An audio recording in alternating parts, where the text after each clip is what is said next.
Welcome to the Explainer. So, today we're wandering into the kind of dark, tangled words of modern consumerism.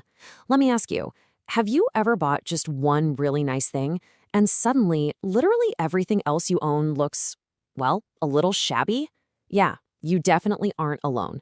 Today, we're going to explore the psychological trap of lifestyle inflation and, more importantly, uncover a Swedish secret that might just set you free from the whole shebang. Let's actually kick things off with a story from way back in 1769.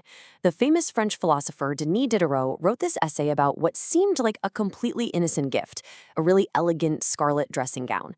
At first, he absolutely loved it. But then, he looked around and realized his beautiful new robe made his old desk look, well, totally worn out. So, obviously, he replaced the desk. But then, the chairs looked wrong next to the new desk, so he swapped those out too. Before he knew it, this single, innocent gift had forced him into this relentless, exhausting spiral of debt. It actually got so bad that anthropologists literally named the phenomenon after him. The Diderot effect is basically this socio-psychological trap, where getting a new possession kicks off a total spiral of consumption, just to match that one upgraded item. You see, as humans, we naturally crave what researchers call Diderot unity. We want our stuff to make sense together, to reflect a cohesive identity. But the second you introduce one shiny, high-status object into the mix, boom, it completely shatters that unity, ruins the aesthetic of everything else you own, and suddenly demands endless upgrades. Just look at how this dark, creeping vine cascades in our modern world. I mean, it never just stops at the initial purchase, right? Say you buy an entry-level luxury car. Okay, well, step two, now it requires premium fuel and, expensive professional detailing. Step three, well, you can't exactly park it on the street anymore, so now you're renting high-end garage storage. It's wild. A single purchase essentially demands an entire ecosystem of hidden upgrades. But honestly, here is the real kicker. 2. That is exactly how many months it typically takes for the thrill of a brand new purchase to just completely vanish. 2 months. The magic fades so incredibly fast. And what are you left with? Just the bills, the ongoing maintenance, and this sudden, really frustrating feeling of emptiness? Which brings us right to the hedonic treadmill. This is our brain's tendency to just snap back to a baseline level of happiness, completely regardless of major positive changes. Because of our dopaminergic pathways, we get desensitized quickly. So this treadmill traps us into running endlessly, pretty much forcing us to make progressively larger, way more expensive purchases just to chase that same fleeting 2-month high. Now, have you ever felt just mentally exhausted trying to keep up with all your stuff?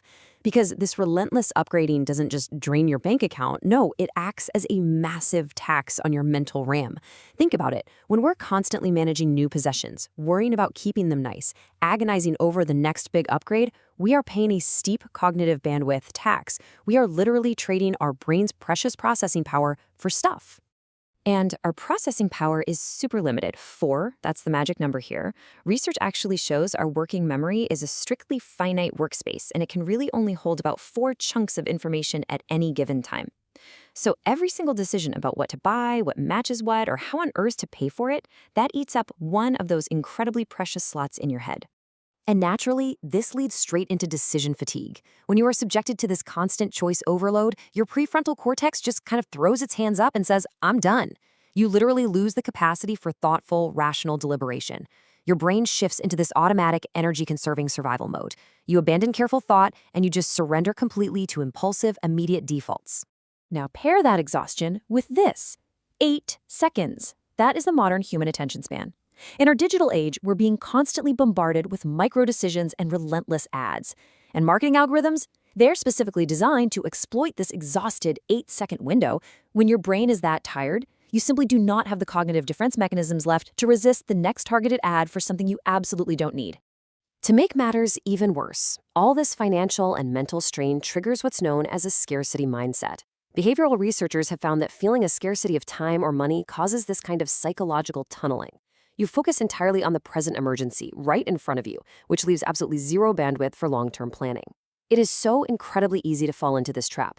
You become highly prone to making errors, falling back on intuitive biases, and just making impulsive choices. There's literally no bandwidth left to resist the Diderot cascade. Actually, let's borrow a really brilliant concept from electrical engineering to explain this. When power demand exceeds supply, grid operators perform load shedding. They intentionally shut down parts of the grid to prevent a total, catastrophic collapse. Well, burnout is simply unplanned load shedding. When your mental network exceeds its capacity from trying to manage this constantly inflated lifestyle, your system just collapses into an emergency shutdown. But hey, it is time to step out of those dark woods. There is absolutely a way to build a defensive barrier against this cognitive erosion, and it actually comes to us from a Swedish cultural framework. It's the secret of Lagom. Lagom, pronounced Lagom, is this beautiful concept that roughly translates to not too little, not too much, just the right amount. And I absolutely love this because it's not about forced poverty or scarcity or depriving yourself. Not at all. It's a philosophy of moderation, of balance, and finding that perfect harmonious middle ground. It's all about sustainable satisfaction rather than this exhausting, relentless pursuit of just more. There's actually this really enchanting myth about where the word comes from. It's said to originate from the old Viking phrase "läget om," which means around the team. The story goes that when Vikings would pass a horn of mead around the campfire, each warrior would take just enough to be perfectly satisfied, but they'd make sure to leave a fair share for everyone else. It's deeply rooted in collective balance. If we look at this through the lens of behavioral economics, Lagom perfectly mirrors the difference between a maximizer and a satisficer. The cursed maximizer is always exhausting their prefrontal cortex, endlessly searching for the absolute perfect option, which almost always results in high regret. But the wise satisficer, they define their threshold of good enough. That's the Lagom threshold. Once they find an option that hits that mark, they just stop searching. They experience way lower regret, and crucially, they drastically preserve their cognitive energy. And embracing this middle ground? The stakes are far higher than just saving a few bucks. 93%. That's a massive number. Research published in the journal Genetics concluded that lifestyle factors like achieving a real work-life balance, embracing moderation, and managing your stress actually influence human longevity by an astounding 93%. Genes only account for 7%. Finding that balance literally keeps you alive longer. So, what does this actually look like in practice? Well, the Lagom lifestyle involves creating functional, simple home environments rather than, flashy displays of wealth. It means mindful consumption, literally taking exactly one cinnamon bun from the tray instead of 3. And crucially, it includes the fika pause, these structured, deliberate daily breaks to just have a coffee and chat.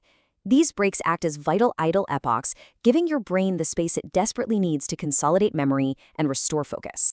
But we have to actively transition these ideas into actionable resolutions. You can't just cross your fingers and hope to avoid the Diderot effect. You really have to design your mental escape. You basically need to cast a protective spell of mental minimalism to shield yourself against the modern attention cartel that's constantly trying to get you to buy and upgrade.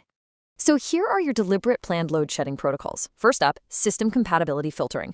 Only buy things that already fit your current life perfectly, without needing a bunch of extra upgrades. Second, the 30-day purchase freeze. Force a 1-month delay on any non-essential upgrade to just kill that immediate impulse. Third, trigger elimination. Unsubscribe from those retail emails and delete the shopping apps to stop the visual cues altogether. And finally, inattentive system design. Automate your savings so you don't even have to use any willpower to build your wealth. But honestly, perhaps the single most powerful rule to completely shatter the Diderot cascade is the symmetrical exchange rule. A lot of people call it one in, one out. It's simple. For every single new physical item that enters your household, an existing item of equal utility has to be sold, donated, or recycled. This stops that passive accumulation habit completely dead in its tracks, and it forces you to truly value the things you already own. Which brings us right back to Denis Diderot and that fancy scarlet robe. As we all navigate this modern world that is quite literally engineered to exhaust your attention and empty your wallet, I want you to ask yourself this. Are you the absolute master of your possessions, or have you become their slave? The next time you're tempted by that shiny new upgrade, take a breath and deeply consider the true cognitive cost. Remember the Lagom threshold, find your just enough, and reclaim your mind.